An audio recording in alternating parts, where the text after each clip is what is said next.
सभी को जय सिया राम। रामचरितमानस जय बालकांड, दोहा संख्या 306।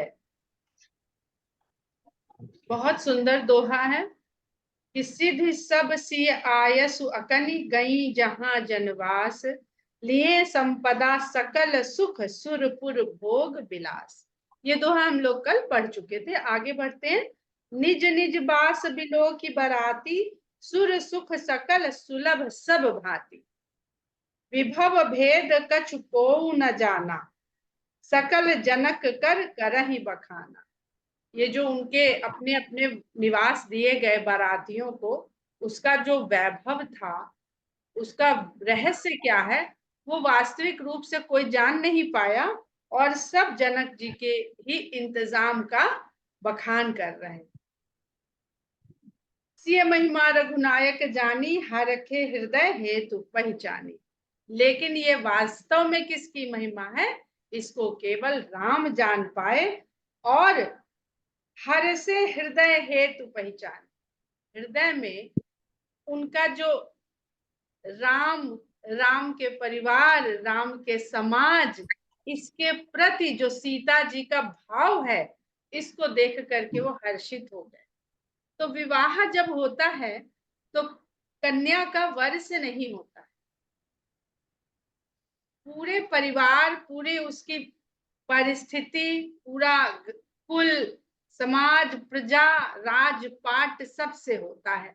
तो राम, अगर हम यहाँ पर मानवीय भाव को देख रहे हैं, तो रामचंद्र जी ये देख करके प्रसन्न हुए कि सीता का मेरे प्रति ऐसा भाव है, प्रेम है कि हमसे जुड़े हुए सभी। राम जी के लिए सीता जी ने क्या किया? कुछ नहीं किया। उनके स्वागत सत्कार के लिए सीता जी ने कुछ नहीं किया। जो किया जनक जी ने किया। सीता जी ने केवल भाव कि हमको ये मिल जाए वर के रूप, केवल इतना ही किया उन्होंने, और कुछ नहीं किया। लेकिन जब ये तय हो गया कि अब वे एक हो गए हैं, विवाह तो हो गया है, तब उन्होंने राम के साथ जितने लोग भी जुड़े हुए हैं उनको सब कुछ प्रदान कर दिया। अब इसका सांसारिक भाव और आध्यात्मिक भाव भी समझिए कि जो राम का हो गया, इस जगत की सारी माया उसकी हो गई, सारी माया उसके लिए सुलभ हो गई।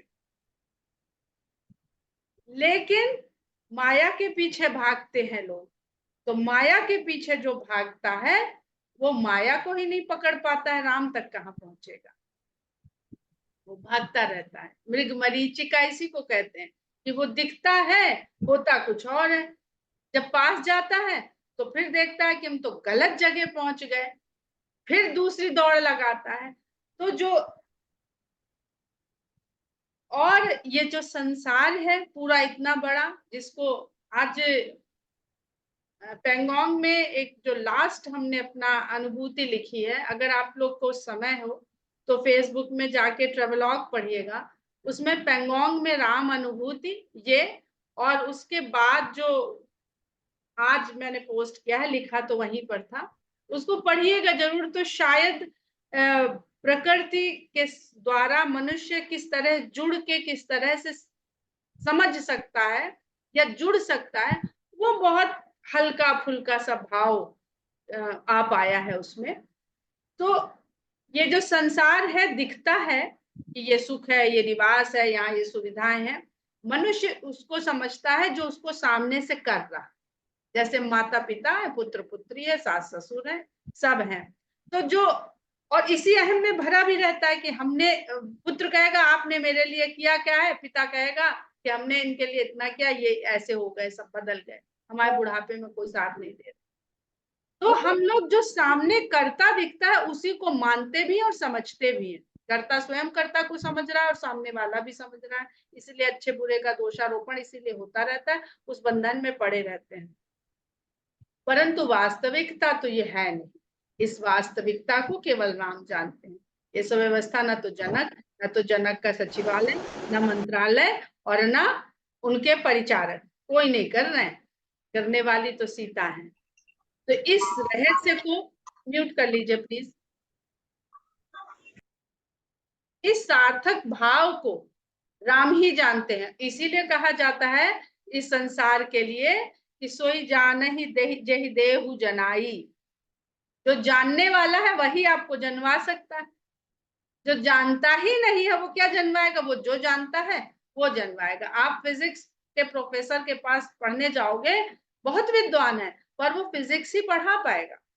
आप उससे कह दो कि हमें संस्कृत पढ़ा दो या हिस्ट्री पढ़ा दो, ऐसे बिरले जीनियस होंगे जिनको सब बहुत बहुत सारे विषयों पर जानकारी होगी, पर हर एक की जानकारी नहीं होगी। तो वो उसके पास अगर हम उसकी शरण में जाते हैं कि जो उस तत्व को जानने वाला है वही हमारे ऊपर कृपा करेगा, तो हमें वो जानकारी प्राप्त करवा देगा। सिय महिमा रघुनायक जानी, हर से हृदय हेतु पहचानी, पितु आगमन सुनत दो भाई, हृदय नाते आनंदु अमाई। अब यहाँ से फिर जो जो कहते वर्तमान का जो चित्र है उस पर आ जाते हैं। कहते हैं कि उन्होंने सुना कि पिता का आगमन हो गया है, तो उनके हृदय में बहुत आनंद हो गया। आनंद हृदय न अति आनंद अमाई, सकुचन कही, क्योंकि लीला करने आए हैं, मर्यादा को समझाने आए हैं, इसलिए अध्यात्म के साथ साथ संसार को भी उन्हें शिक्षा देते हुए चलना है। सकुचन कही न सकत गुरु पाही, पितु दर्शन लालच मन माही। पता नहीं कितना समय हो गया होगा, महीना की 6 महीना की 7-8 महीना, पता नहीं कब से निकले हुए हैं। तो पिता के दर्शन का लालच तो मन में है, लेकिन गुरु से संकोचवश कह नहीं पाते। एक बार मेरे मन में इच्छा आई थी कि जब ये महसूस किया कि राम बहुत संकोची हैं, तो ये इच्छा हुई थी कि वो प्रसंग ढूंढ ढूंढ के लिखें जहां पर ये राम का ये व्यक्तित्व का ये गुण आता है कि राम संकोची हैं। तो देखिए यहाँ पर भी पता चल रहा है कि राम कितने संकोची। सकुचन कही न सकत गुरु पाही, पितु दर्शन लालचु मन माही, विश्वामित्र विनय बड़ी देखी, उपजा और संतोष। और विश्वामित्र जी भी समझ रहे हैं उनके मन के भाव को, क्योंकि कहते हैं रामचंद्र जी कहीं 16 से कम लिखते हैं, कहीं 17 से कम लिखते हैं, ऐसी वह लिखी जाती है इस समय की रामचंद्र जी। तो मान के हम चले कि 15 से 17 के बीच हो सकता है, जब चले हो तब 15 के रहे हो, चलते चलते कुछ वह बढ़ गई उनकी। तो विश्वामित्र जी और इतने दिन से उनके साथ में रह रहे हैं, तो वो भी समझते हैं उनके हाव भाव को, तो समझ तो रहे हैं कि इनके मन में क्या चल रहा है, लेकिन उनकी विनम्रता देख करके उनके हृदय में बड़ा संतोष हो। तो क्या चीज वो गुण देख रहे हैं कि सदा इस व्यक्ति में सदा धैर्य बना रहे, इसका धैर्य कभी इसका साथ छोड़ता ही नहीं है। हरसि बंधु दो हृदय लगाए, पुलक अंग अंबक जल छाए। और ये गुण देख करके विश्वामित्र जी ने दोनों भाइयों को हृदय से लगा लिया, और उनका ये भगवान का मनुष्य के रूप में ये गुण देख करके उनके अंग पुलकित हो गए और नैनों में उनके जल आ गया। प्रेम की अधिकता, भाव विभोर हो गए वो। चले जहां दशरथ जनवासे, मनहु सरोवर तके प्यासे। यहाँ पे छोटी सी बात संसार की बताना चाहेंगे। मेरी पोती आती है अपने मेरे बेटे के साथ अकेली, यहाँ रहेगी, मजे से रहेगी, 8 दिन 10 दिन रहेगी, नहीं याद करेगी अपनी माँ को। लेकिन जैसे ही ये पता चला कि माँ आ गई है या यहाँ आ गई है, फिर वो मेरे पास नहीं टिकने वाली, वो दौड़ के माँ के पास जाती है। या माँ दिल्ली में पहुंच गई है तो चलो अब एयरपोर्ट चलो, मम्मा के पास जाना है। तो ये कितनी बाल सुलभ, कितना सामान्य व्यवहार है मनुष्य का। और जिसका ऐसे व्यवहार पर भी नियंत्रण है, वो धैर्य, मर्यादा, अपनी क्या उसकी विनम्रता होनी चाहिए कि गुरु के साथ है और दौड़ के चले जाते, तो कोई कोई बुराई नहीं होती उसमें, ना कोई कुछ कहता, वो भी एक प्रेम विफलता के रूप में ही आता। लेकिन विश्वामित्र जी देख रहे हैं कि जो मैंने निर्णय लिया है, जो मैंने चुना है, जो मैंने राम के द्वारा सोचा है, ये सब गुणों से, उसी प्रकार के गुणों से भरे हुए हैं। चले जहां दशरथ जनवासे, मनहु सरोवर तके प्यासे। और उनको लेकर के दशरथ जी जहां जनवासे में ठहरे हुए थे, वहां पर विश्वामित्र जी लेके राम और लक्ष्मण को चलते हैं, और ऐसा लगता है कि मनहु सरोवर तके प्यासे, कि कोई प्यासा है ये जान करके सरोवर स्वयं वहां पर जा रहा है, और उस सरोवर को ले जाने वाले विश्वामित्र जैसे गुरु। तो ये भी बहुत सुंदर, एक अर्धाली में बहुत कुछ कह रहे हैं गोस्वामी जी। मनहु सरोवर तके प्यासे, और वो प्यासा कौन है हम सब जानते हैं, दशरथ। दशरथ जी जैसा प्यासा तो कोई था ही नहीं राम के प्रेम में। भूप बिलोके जब ही मुनि आवत सुतन समेत, उठे हरसि सुख सिंधु मोह चले था हसी। राजा ने जैसे ही देखा कि विश्वामित्र मुनि उनके पुत्रों के समेत आ रहे हैं, उठे हरस सुख सिंधु मोह चले था हसीले। वे बहुत आनंद के साथ उठे और सुख के समुद्र की था हसी लेते चले। सरोवर के रूप में वो जा रहे हैं, और दशरथ जी प्रेम के सागर में डूबे रहते हैं, तो वो सरोवर भी उनको, सरोवर क्यों कह रहे हैं, समुद्र अनंत है। अगर हम आंखों से समुद्र को देखते हैं तो उसकी था नहीं पाते कि इसका ओर तो दिखता है, छोर नहीं दिखता है, दाया बाया सिरा नहीं दिखता है, तो वो अनंत ब्रह्म का प्रतीक। और राम जब पुत्र के रूप में आ गए हैं तो वो सरोवर दिख रहे हैं कि हाँ ये पुत्र है, ये राजकुमार है, तो वो तो उसी भाव से जा रहे हैं। लेकिन जो प्रेम के कारण उस ब्रह्मानंद को एक बार महसूस कर चुका है, वो जानता है कि दिखने में ये सरोवर है, पर है ये समुद्र, इसकी थाह लेने के लिए और प्रेम के द्वारा ही उसकी थाह ली जा सकती है। बहुत सुंदर प्रसंग है ये दशरथ जी के। मुनि दंडवत कीन महिषा बार बार पद रज धरि शीस। राजा दशरथ जी ने भी पहले विश्वामित्र मुनि को दंडवत प्रणाम किया और उनकी चरणों की धूल को बारंबार अपने शीश पर लगाया। कौशिक राउलिए उरलाई, कही असीस पूछी कुशलाई। कौशिक ने राजा को उठा करके हृदय से लगाया और आशीर्वाद देते हुए उनकी कुशल छेम पूछी। उन्हें दंडवत करत दो भाई, देख नृपति उर सुख न समाई। उसके बाद दोनों भाइयों, पुण्य दंडवत करत दो भाई, उसके बाद दोनों भाइयों को प्रणाम करते देख करके नृपति उर सुख न समाया, राजा के हृदय में सुख नहीं समाया। सुत ही लाई दुसह दुख मेटे, पुत्रों को हृदय से लगा लिया राजा दशरथ ने, और उनके सारे जो सह नहीं पा रहे थे ऐसे दुख, क्या दुख था उनको, कोई दुख नहीं था, अपने राजमहल में रहते थे, सब सेवा शुश्रूषा होती थी, लेकिन वो राम से दूर है, ये उनको दुख जो है सहन योग्य नहीं। तो वो राम से विछोह का, दूरी का दुख उनका मिट गया, और मृतक शरीर प्राण जन भेंटे, वो भेंट जो ऐसी लगी जैसे मृतक व्यक्ति अपने प्राण से मिलता हो। पुनि वशिष्ठ पद सिर तिन्ह नाये, प्रेम मुदित मुनि बर उर लाए। पुनि वशिष्ठ पद सिर तिन्ह नाये, फिर उन्होंने वशिष्ठ जी के को प्रणाम किया, और वशिष्ठ जी ने भी बड़े प्रेम और आनंद के साथ उनको हृदय से लगाया। विप्र वृंद बंदे दोहु भाई, मन भावती असी से भाई। फिर जितना ब्राह्मण समुदाय वहां पर उपस्थित था, आया हुआ था, दोनों भाइयों ने उनकी वंदना करी और मन भावन आशीर्वाद उन लोगों से पाए। भरत सहानुज कीन प्रणामा, लिए उठाई लाई उर्रा। भरत ने अपने छोटे भाई शत्रुघ्न के साथ प्रणाम किया, और राम ने उनको उठा करके हृदय से लगाया। हर से लखन देख दो भ्राता, मिले प्रेम पद गाता। लक्ष्मण जी ने जब दोनों भाइयों को, भरत और शत्रुघ्न को देखा, तो वो भी हर्ष से भर गए, और उनका शरीर भी प्रेम से पूर्ण हो गए, परिपूर्ण हो गया। पुरजन परिजन जाति जन जाचक मंत्री मीत, मिले जथा विधि सब ही प्रभु, परम कृपाल बिनी।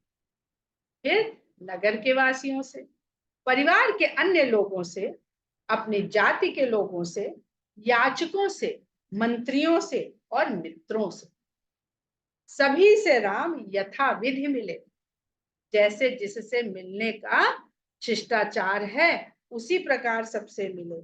ऐसे हैं भगवान कृपाल और विनम्र। राम ही देखी बरात जुड़ानी, प्रीति की रीति न जाति पखानी। राम का दर्शन पा करके बारात के हृदय में शीतलता पड़ गई, और जो प्रेम उस समय बारातियों के मन में पैदा हो रहा है राम को देख करके, उस प्रीति की रीति का बखान कौन करे, कोई कर नहीं सकता। सब अपने अपने भाव के साथ राम के प्रेम में जुड़ रहे। नृप समीप सोहहि सुतचारी, जन धन धर्माधिक तनधारी। राजा के समीप चारों पुत्र हैं इस समय, दो वो लेकर के आए हैं, दो यहाँ पर विराजमान है। चारों पुत्र इस तरह शोभायमान है, जन धन धर्माधिक तन। जैसे राजा दशरथ के साथ में धन धर्म आदि चारों पुरुषार्थ तन रख करके खड़े हुए। धर्म अर्थ काम मोक्ष, ये चार पुरुषार्थ होते हैं। तुलसीदास जी ने यहाँ धन और धर्म आदि कह के छोड़ दिया है। सदा सब जगह धर्म अर्थ काम मोक्ष लिखा जाता है चार पुरुषार्थों को, पर गोस्वामी जी ने सदा अर्थ पहले लिखा, अर्थ को पहले लिखा। यहाँ भी धन पहले लिख रहे हैं। इसके पीछे भी कारण है। वो कारण ये समझ में आता है कि अगर अर्थ, जिसको हम लोग धन कहते हैं, अगर उस धन के अर्थ को, हर इन तीनों पुरुषार्थों के अर्थ को हम वास्तविक यथार्थ रूप में समझ लें तो सब सार्थक है। इसलिए वो अर्थ को पहले लिखते हैं। और अर्थ धन का भी रूप है। यूं कहते हैं कि धर्म अर्थ काम मोक्ष, धर्म के द्वारा अर्थ का मतलब कमाया भी जाए और संचित भी किया जाए और खर्च भी किया जाए, इसलिए धर्म अर्थ काम मोक्ष लिखते हैं। पर गोस्वामी जी अर्थ को पहले रख देते हैं कि आप अर्थ ही समझ लीजिए हर चीज का, कि अर्थ का अर्थ क्या है वास्तविक, और धर्म का अर्थ क्या है वास्तविक, और काम का अर्थ क्या है वास्तविक, और मोक्ष का अर्थ क्या है वास्तविक। तो तुलसीदास जी के लिए सबका अर्थ केवल राममय हो जाना है, राम के चरण में बैठ पाना है। तो वो सदा अर्थ को महत्व देते हैं। भरत जी के समय पर भी उन्होंने अर्थ न धर्म न काम रुचि, अर्थ कोई क्या दिक्कत थी, लिख देते धर्म न अर्थ न काम रुचि, कोई दिक्कत नहीं थी। पर वो अर्थ को ही उनके लिए इस जीवन का, इस जीवन से पहले का, बाद का, बीच का सब कुछ राम है। राम आदि अंत मध्य। एक दिन हम लोगों ने चर्चा करी थी ना कि राम का अर्थ क्या है, वह प्रकाश जो आदि भी है, मध्य में भी है और अंत में भी है, आकार भी है आकार भी है। सुतन समेत दशरथ ही देखी, मुदित नगर नर नारी विसेखी। पुत्रों के सहित दशरथ जी को जब नगर वासियों ने देखा तो विशेष रूप से आनंदित हुए। सुमन बरसी सुरहन ही निशाना, नाक नटी नाच ही करेगा। देवता लोग नगाड़े पर चोट करके पुष्पों की वर्षा करते हैं और नाक नटी नाच ही करेगा। अब ये नाक नटी शब्द को जरा सा ठहरिए और समझिए। नाक माने स्वर्ग और नटी माने नृत्य कला में प्रवीण। तो स्वर्ग की जो नृत्यांगनाएं हैं, नटिनियां हैं, यानी अप्सराएं, वो गायन करते हुए नाच रही। अब नाक नटी शब्द जो है वो शूर्पणखा की नाक कान काटी गई। यहां से उसको समझने का प्रयास करिएगा कि कौन सी नाक कटी थी शूर्पणखा। स्वर्ग जाने का जो स्वर्ग है ना, अगर ऐसा व्यभिचारी भाव होगा तो स्वर्ग की प्राप्ति नहीं होगी, उसका रास्ता कट जाएगा। और कान सुनकर, श्रवण कर कर, क्योंकि वेदों की जो प्रथा थी वो श्रुति प्रथा थी, और सुन कर के हम स्वर्ग के मार्ग पे चलते थे। जो ऋषियों मुनियों गुरुओं से सुनते थे उसके द्वारा हमको पता चलता था, और हम सत्कर्म धर्म आचरण करते हुए स्वर्ग के मार्ग पर यानी सुख के मार्ग पर चलते। सुख और शांति, स्वर्ग ऐसी जगह है जहाँ सुख भी है शांति भी है। धरती पे बहुत सुख है पर शांति नहीं है। यहाँ सुख मिलता है तो शांति नहीं मिलती है, और जब शांति की तलाश में जाते हैं तो सुख छोड़ने पड़ जाते हैं। सारे सुख सुविधा साधन छोड़ो तो शांति मिलेगी, यही तो समझाते हैं सब लोग। तथानंद अरु विप्र सचिवगण, मागध सूत विदुष बंदी, जन सहित बरात राहु सन्माना, आय सुमागी फिरे अगवान। शतानंद और अन्य ब्राह्मण लोग, सचिव लोग, सब लोग आते हैं। मागध सूत विदूषक और यशगान करने वाले सब आकर के राजा के सहित पूरी बारात का सम्मान करते हैं और उनसे आज्ञा लेकर के लौट जाते हैं। प्रथम बारात लगन ते आई, ताते पुर प्रमोद अधिक आई। पूरे नगर में इस बात का बहुत आनंद है कि बारात लग्न से पहले आ गई। हम लोग की बारातें कैसे चढ़ती हैं?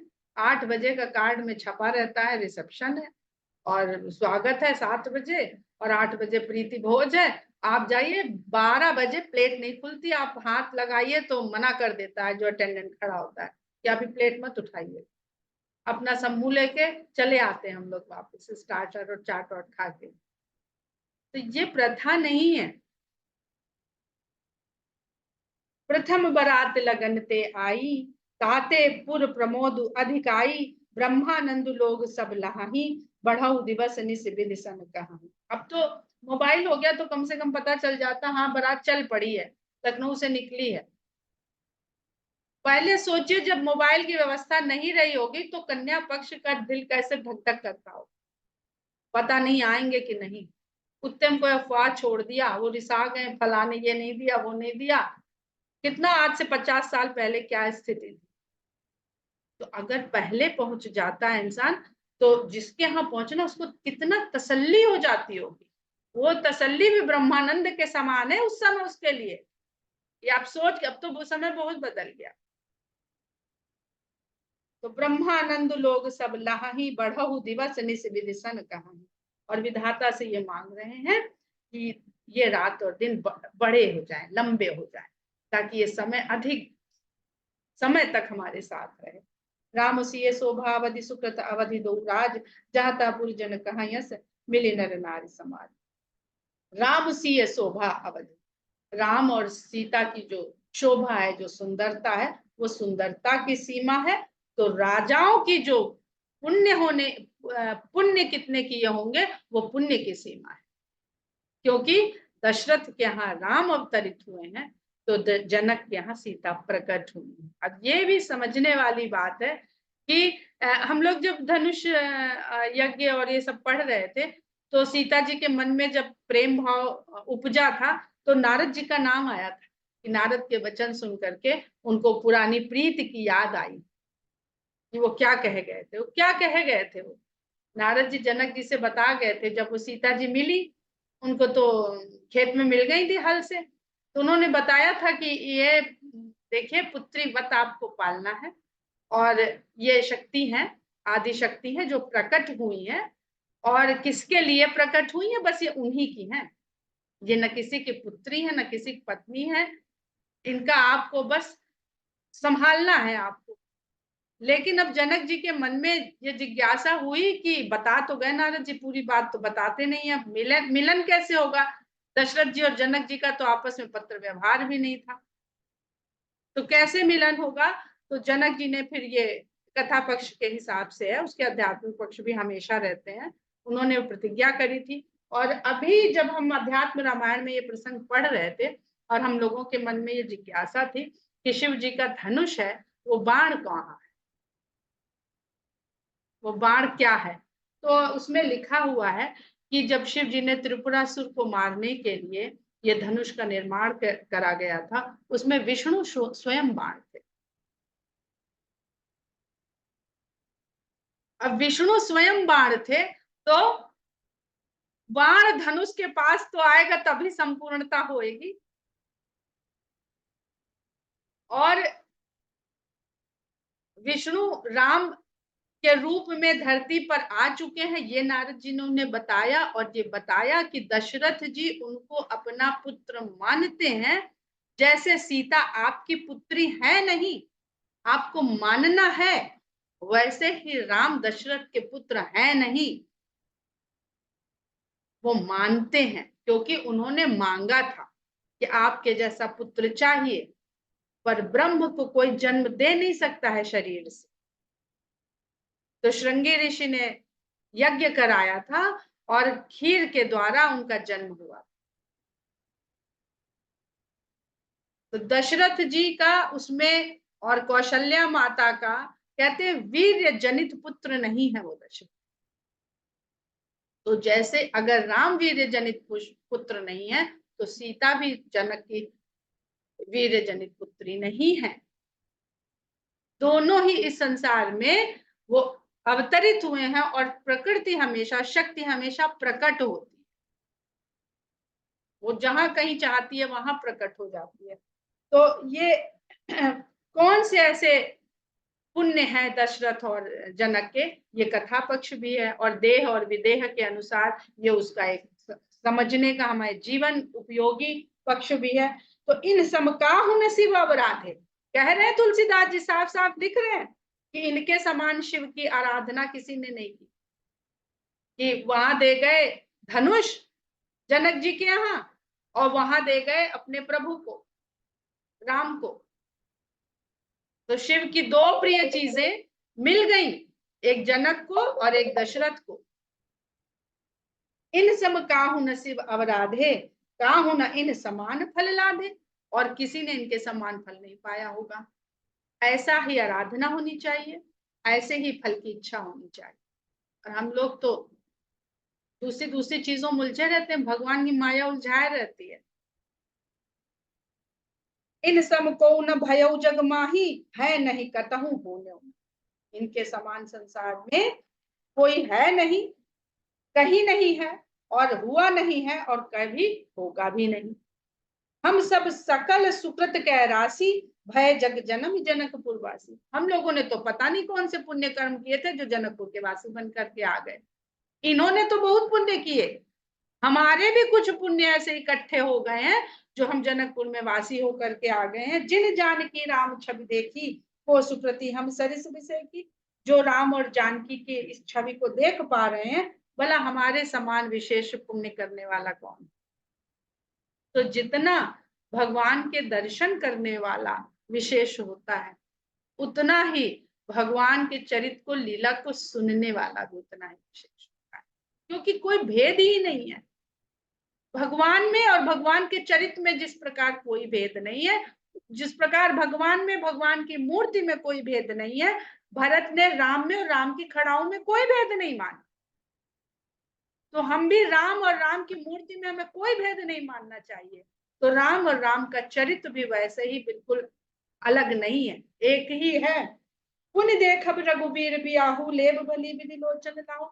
एक तो हमको ये छवि देखने को मिली, यहाँ जन्म पा गए, और दूसरा हम विवाह भी देखेंगे। कितने लोग मिथिला में पहले भी आए होंगे, और कितने लोग बाद में भी जन्म लेंगे, वो भी सब पुण्यात्मा है। लेकिन इस विवाह को देख पा रहे हैं, तो हम इसलिए विशेष रूप से लाभान्वित होने वाले हैं। देव भली विधि लोचन लाहो, हम ही लोग अपनी आंखों का जो लाभ है, भला बिल्कुल विधि विधान से भला पूरा, वो हम ही लोग को लाभ मिलेगा। कहाँ ही परस्पर कोकिल बयनी एह बिहाह, एह बियाह बड़ लाभ सुने। तो जब आंखों की बात होती है, तो एक दूसरे से कोकिल बैनी, कोयल जैसी कंठों वाली स्त्रियां कह रही हैं कि इस विवाह से तो हे सुनैनी बड़ा लाभ होने वाला है। ये सब सुनैनी हो गई हैं, सुनैना, सब वो सुनैना है, बाकी सब सुनैनी है। क्योंकि राम और जानकी के विवाह को जो देख रहा नेत्रों से, वो सुनैना ही है। विदेह को तो नयन की आवश्यकता नहीं है, वो तो विदेह है, वो तो शरीर के हर भाव से मुक्त है, ऐसे ज्ञानी है। पर जो जीवात्माएं हैं, जो शरीर धारण करती हैं, वो नेत्रों के अधीन है, नेत्रों से ही उसको देख पाएंगी। बड़े भाग विधि बात बनाई, नयन अतिथि हुई है ही दो भाई। विधाता ने बड़े भाग्य से ये बात हमारे साथ बना दी है कि ये दोनों भाई हमारे नेत्रों के अतिथि हुआ करें, यानी बार बार हमारे नेत्र इनका दर्शन कर पाया करेंगे। कैसे? 12 बार स्नेह बस जनक बुलाऊ बसिय, लेने आई है बंद दो दो कोटि काम कमनीय। कहते हैं रिश्ता हो रहा है, संबंध हो रहा है, तो जनक जी इतना चाहते हैं सीता जी को, तो वो बार बार बुलाएंगे सीता को, और सीता को लिवाने ये दोनों भैया तो आएंगे। इतनी तो उनको समझ में आ गई है बात, ये दो तो बाद में आए हैं, लेकिन ये दो हमेशा साथ में रहेंगे। तो जब लेने की, अभी तो किसी को नहीं पता है कि चारों ब्याह जाएंगे, तो कहती है कि जब लेने आएंगे, लेने आई है ये बंधु दो कोटि काम कमनी, करोड़ों कामदेवों के समान कमनीय सुंदर। ये जब जब आए, नेत्र अच्छा देखना चाहती। हम लोग कोई विभत्स चीज पिक्चर देखने जाते हैं, वो सिगरेट का एड आता है ना, धूम्रपान से क्या क्या नुकसान होता है, भाई हम तो बंद कर लेते हैं आंख, पता नहीं कितने लोग बंद करते हैं, वो देखा नहीं जाता है। और ऐसे करे रहते हैं कहीं भूल से पहले खोलते थे आँख तभी भी वो चल रहा होता, तो जब वो खत्म हो जाता पूरी तरह से तब आँख खोली। तो आँख जो होती है वो सुंदरतम को देखना चाहती है, और राम और लक्ष्मण जैसा सुंदर उनको कहाँ देखने को मिलेगा। विविध भांति हुई ही समय हो गया है, पूरा समय का पता नहीं चलता है इन सब प्रसंगों में, तो यहीं पर विराम देते हैं। जय सिया राम।